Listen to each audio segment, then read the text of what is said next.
We've seen Michael McCormack this morning survive a leadership challenge by Barnaby Joyce with Parliament returning.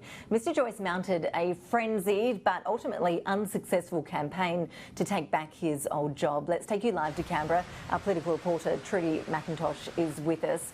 Trudy, have we nutted this out yet? Do we actually know the margin of the result? Is it likely we'll ever know the margin of the result in truth, with the Nationals deciding not to release the numbers?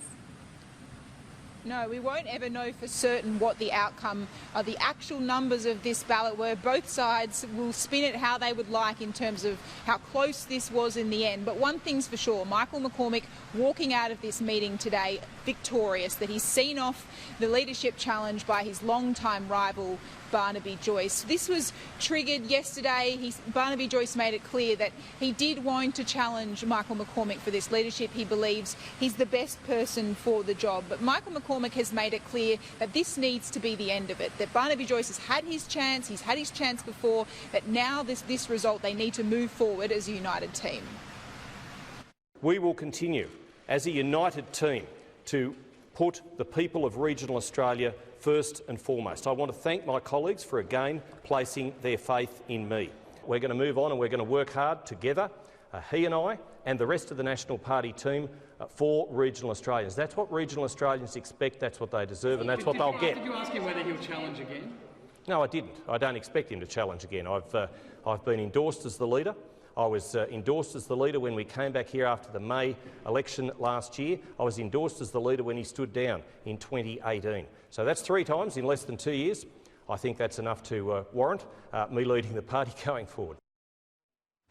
Ahead of this party room meeting, Barnaby Joyce, on very public footing, he was outside church this morning making his pitch not only to his colleagues but to the public, saying that he was the best person to lead the party, that if there is going to be a change in the Nationals leader, that now was the time to do it because it's 2 years or so to the next election. But fast forward to after this ballot, Barnaby Joyce didn't come and speak to the cameras. He left pretty quickly after this meeting. He has now released a statement congratulating Michael McCormack for succeeding in this ballot. I'll read you part of it. He says, quote, "I support the vote of the room and will strive for the re-election of a Morrison-McCormack government, as this is definitely the better outcome for Australia and especially of regional people." But Ash, you couldn't see this being the end of Barnaby Joyce's ambitions. He's made it pretty clear that he believes he is the best person going forward, and if their numbers are to be believed, that they believe they became in striking distance today, it's hard to see how this is the end of his leadership ambitions.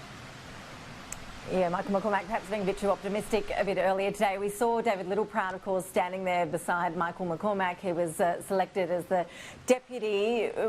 Was that a surprise? And how have things played out for the Nationals when it comes to those positions in the Senate, the leadership position?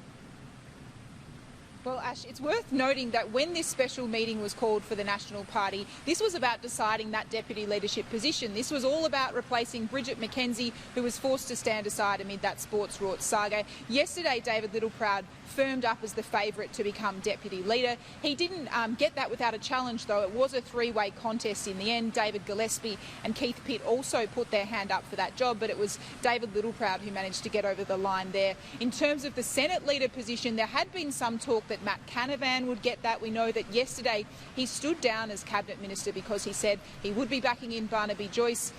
That has not, it's not eventuated. He's not become Senate leader. That is in fact retained with Bridget McKenzie. So despite standing down from Cabinet, she will now and continue to serve as the Senate leader. But just back to Matt Canavan, there isn't a hope for him now to return to Cabinet. Michael McCormack making that pretty clear that he will not be in his ministry going forward. Matt Canavan returned to Cabinet. Well, Matt Canavan has resigned his commission as the Resources Minister, and I wish him all the best.